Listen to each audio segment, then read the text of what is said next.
Hey everybody, it's Julie, and today I thought I'd share how to make a tilt card.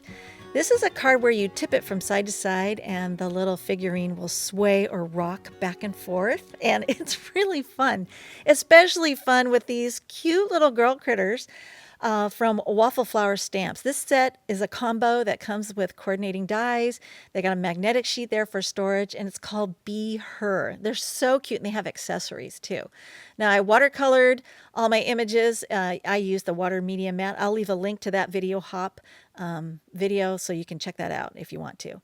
Now, the foam tape needs to be double thick for this to work because you're going to need the clearance. So to make it yourself, just take some foam tape, strips of foam tape, and I've got this perpendicular to the work surface, and I'm using that flat surface there to make sure when I fold it on itself and stick it to itself, all the edges are going to be aligned perfectly to each other. And then I can go ahead and whack that length off. I make several of these and just keep them handy in my adhesive drawer so that they're ready to go when I need them. I'm trimming off that end there because where it folds over, I can't get my fingernail underneath there to peel it away if it folds over. So that's why I trimmed it off.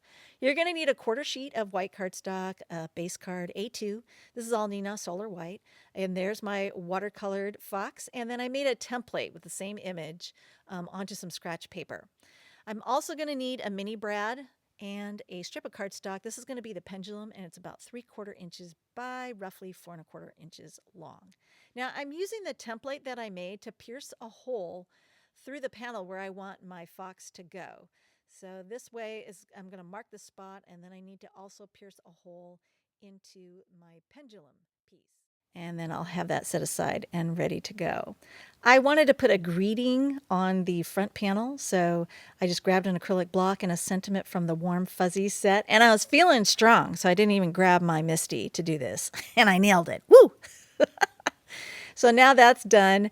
I also wanted to mark a hole on the back of my watercolored fox. So I'm just going to use that template, put it on the back side, and we're not piercing a hole this time. We're just marking where a piece of foam tape needs to go. So you can save that template and use it over and over again. So I got my pencil mark there. I know exactly where to put a single layer piece of foam. So it's a very small square. And then I added a couple more pieces there to the back side on the ears. And these are going to act as support pieces. I'll explain that a little bit later on. Now it's time to trim away the head from the body. So I'm just going right under her chin there. But one of the issues when you use a matching die is you're going to have a border. So you can deal with that however you want. I decided to just kind of taper the trim line there under her chin. And nobody's really going to notice that once the card is assembled. So I'm just going to taper it. Boom. We're done and good to go. So for assembly, I need to take that little mini brad. I did trim this panel down by 1/4 inch. So it's got a 1/8 inch border when it gets mounted to the base card. I'm going to slip the pendulum piece over that mini brad. And then when I press these prongs flat, I want to make sure I have some clearance. I do not want them pressed tightly against the surface there. So I'm using a needle tool there to, act as a kind of a bumper, so I can only press it down so far. Then I'm going to add my double thick foam tape. This is the tape that we made at the beginning, and it's double thickness, and I cut it into skinnier strips to put around the perimeter of this panel. And then I can go ahead and see how much I need to trim off my pendulum piece. So just roughly, I want it to go about this far. Those side pieces are going to act as a stopgap so my pendulum can't swing too far. So there I'm just kind of testing the play on that, and I'm going to add a glue dot, and I decided to position the glue dot just a little bit higher because I think I can let it swing a little bit further than originally planned. I'm going to mount a penny to that glue dot. Now you could wrap around with cellophane tape if you want.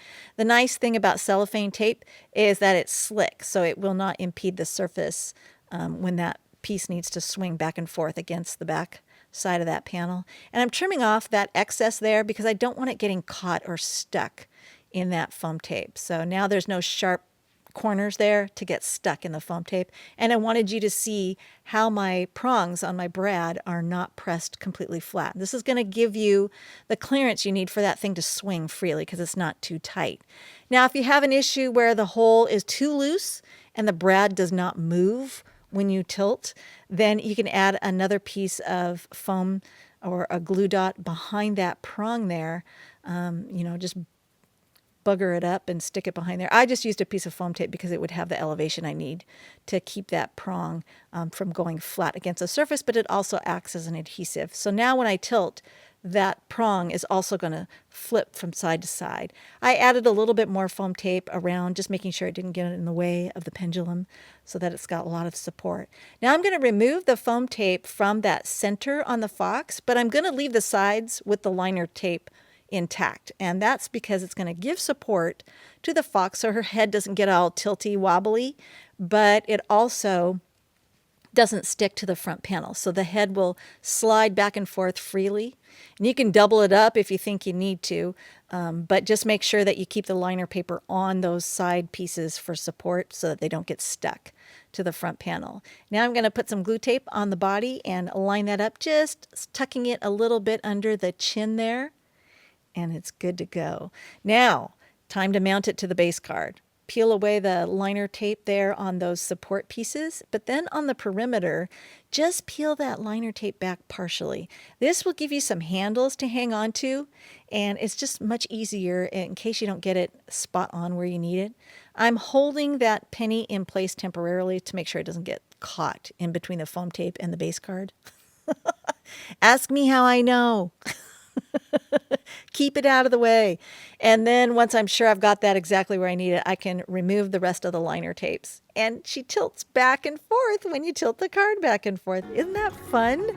You can do this with all the sweet little critters in the Be Her stamp set. There's also a Be Him stamp set. So it'd be fun if you have a little guy who would appreciate a fun card like that. You can make it for the guys too. So fun. Hope you enjoyed, and thanks for watching.